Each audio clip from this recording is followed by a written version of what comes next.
Bangladesh West ইন্ডিজের টি-20 সিরিজে সৌম্য সরকারের চমৎকার একটা আবির্ভাব। যদিও লিটন কুমার দাসের ইনজুরির কারণেই কিন্তু ভাগ্যটা খুলল সৌম্য সরকারের। না হলে এই সিরিজে সৌম্যর আসার কোনো কথা না। অলরেডি 15 সদস্যের স্কোয়াড আগেই ঘোষণা হয়েছে, 16 জন মেম্বার্স। তো এখন লিটনের ইনজুরির কারণে মূলত সৌম্য সরকারকে দলে ডাক দেওয়া হয়েছে। একাদশে থাকবে কিনা এখনো শিওর নয়।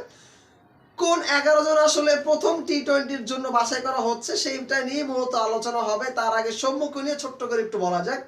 এই সৌম্য সরকার ওডিআই ফরম্যাটে খুব যে আহামরি খেলেছে এটা বলা যাবে না, তবে অন্যদের তুলনায় খুব চমৎকার তিনি খেলেছেন। প্রথম ম্যাচে 42 রান করে তিনি তার জানান দিয়েছেন তিনি আছেন। দ্বিতীয় ম্যাচে 2 রান করে তিনি আউট হয়েছেন। 2024 সালে লাস্ট টি-20 ম্যাচ খেলেছেন সৌম্য সরকার উইন্ডিজের এগেইনস্টে।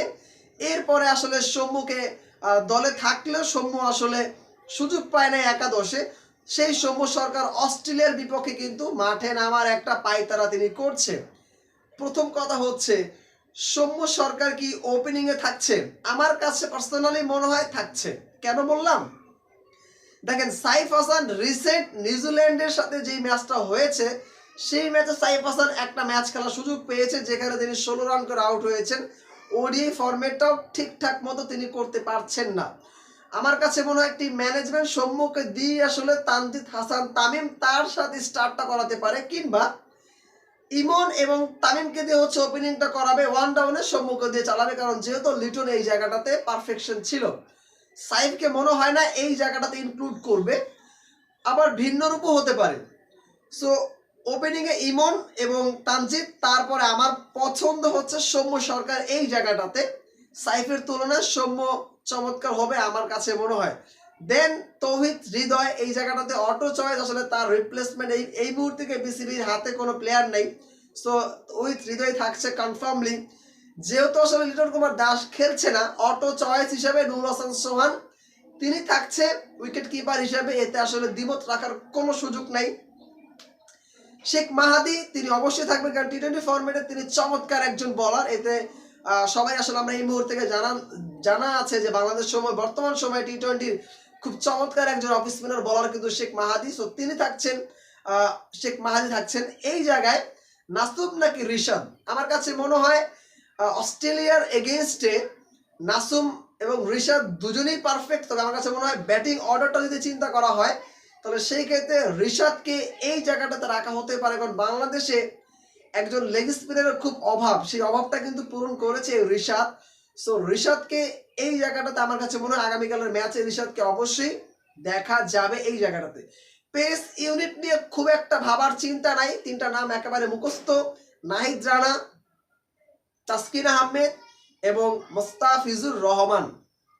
এই তিনজন অটো চয়েস এবং তারাই মূলত থাকছে। সো বাংলাদেশের এই জায়গাটা হচ্ছে খুব গুরুত্বপূর্ণ জায়গা, পেস ইউনিটটা। এর পাশাপাশি মিডল অর্ডারে শামীম পাটোয়ারি অটো চয়েস, তার জায়গায় অন্য কেউ আসার সুযোগ নাই। সো ওভারঅল 11 জন প্লেয়ারের মধ্যে ইমন, তানজিদ তামিম, সৌম্য সরকার, তৌহিদ হৃদয়, শামীম পাটোয়ারি, নূর হোসেন সোহান, শেখ মাহাদি, রিশাদ হোসেন, তাসকিন, মুস্তাফিজ এবং নাহিদ রানা। এই 11 জন প্রথম টি-20-র জন্য থাকছে, মোটামুটি কনফার্ম থাকেন। এবং দ্বিতীয় বা তৃতীয় টি-20-তে হয়তো বা একটু অদল বদল হতে পারে, সেটা ম্যাচের উপর ডিপেন্ড করছে। 2021 সালে এই অস্ট্রেলিয়াকে বাংলাদেশ দল একটুর জন্য একেবারে বাংলা ওয়াশটা করতে পারে নাই। 5টা টি-20 ম্যাচ খেলেছিল, যেখানে 4টা বাংলাদেশ দল জিতেছে মিরপুরের ওই পচা মিরপুরের মাঠে, অর্থাৎ সেই কালো পিচের মাঠে, যেখানে অস্ট্রেলিয়াকে আসলে ধরে ধরে হারানো হয়েছে। এবং ইতিহাসের অস্ট্রেলিয়ার লজ্জাতম হার ওইটাই। 62 রানেও অস্ট্রেলিয়া অল আউট হয়েছিল ওই সিরিজটাতে। সেই জায়গায় নিজেদের মতো করে মাটি দিয়ে তারা বানিয়েছে। যাই হোক, সেটা প্রত্যেকটা দলই এটা করে। তবে মিরপুরের ওই মাঠটা আসলে খুব বেশি ভেবাচাকা ছিল, এটা বহির্বিশ্বে ওইটা নিয়ে অনেক কথা হয়েছে। সো এখন কিন্তু চট্টগ্রামের মাঠে খেলা, আমরা জানি চট্টগ্রামের মাঠ খুব ফ্ল্যাট উইকেট, খুব চমৎকার কিন্তু রান সেখানে হয়, অনেক রান হয়। সো এই জায়গায় বাংলাদেশ দলকে ভেবে চিন্তে কিন্তু খেলতে হবে। সৌম্য সরকার একাদশে থাকছে কি থাকছে না সেটা এখন পর্যন্ত আসলে নিশ্চিত নয় আসলে। তবে আমার কাছে মনে হয় যেহেতু লিটন কুমার দাস তিনি নাই, সো এই জায়গায় সৌম্য সরকারকে অটো চয়েস হিসেবে রাখা যেতেই পারে। সাইফ হাসানের তুলনায় আমার কাছে মনে হয় সৌম্যকে একটা সুযোগ দেওয়া উচিত, যেহেতু ওডিআইতে তিনি একটু ভালোই করেছেন।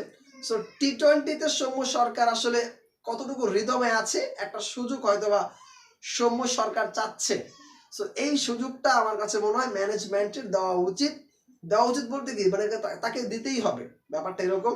সো দেখা যাক বাংলাদেশ দল অস্ট্রেলিয়ার এগেনস্টে ওডিআইতে যেরকম ডমিনেট করেছে, টি-20 ফরম্যাটেও কি বাংলাদেশ দল সেই ডমিনেটটা করতে পারে কিনা, বাংলা ওয়াশটা আসলে হয় কিনা, সেটাই মূলত আমাদের এখন দেখার বিষয়। এবং তৌহিদ হৃদয় ভাইস ক্যাপ্টেন, লিটন কুমার দাস না খেললে তৌহিদ হৃদয় হতে যাচ্ছেন প্রথমবারের মতো ক্যাপ্টেন। সো দেখা যাক নতুন ক্যাপ্টেনের আদলে নতুন একটা টিম এবং অস্ট্রেলিয়াকে আসলে বাংলাদেশ দল ঠিক কিভাবে করে হারায় সেটাই দেখার জন্য অধীর আগ্রহে আসলে আছি। Let's see. আসসালামু আলাইকুম।